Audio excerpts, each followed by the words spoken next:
So, what is your theme for 2025? I personally like to walk into the year with a really clear idea of what I want to try and achieve.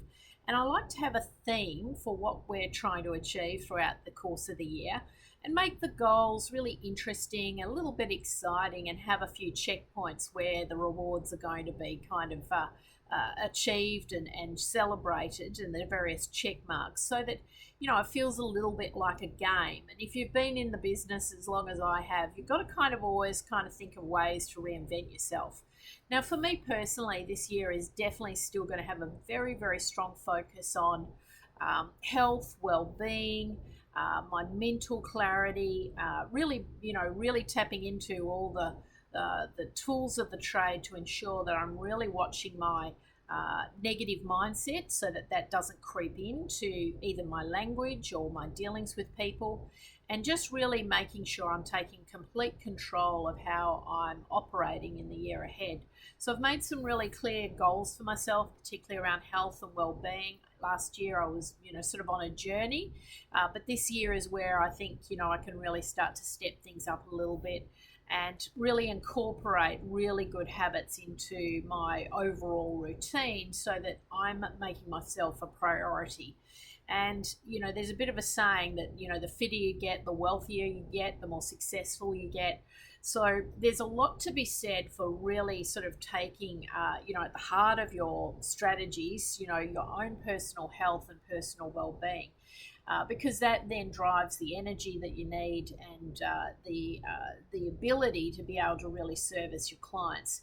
Now, I run a fairly substantial practice, and I've got to give some real thought to how I'm going to manage that practice in the year ahead, what sort of resources I need. And in order to do that, you've really got to have, myself at the center of that universe, being the real powerhouse. And so putting those routines in place really early on. In fact, I was really operating, in that capacity all through December as I was formulating my thoughts and ideas, getting into different routines so that I could really make things work.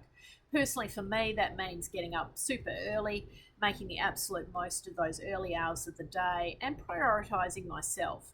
And I think, particularly for a lot of females, prioritizing yourself, particularly if you've got family, trying to run businesses, trying to, maintain relationships, we often fall onto the back seat, and I'm in that situation because I care for an elderly parent. I have a business, I have a lot of responsibilities, and it's easy to get the priorities wrong. And I think that's going to be the key to my success this year, is I'm really crystal clear about my priorities and, my habits, my routines, and what's going to be important to, really set myself up for success in the year ahead. So think about what your theme is, put pen to paper.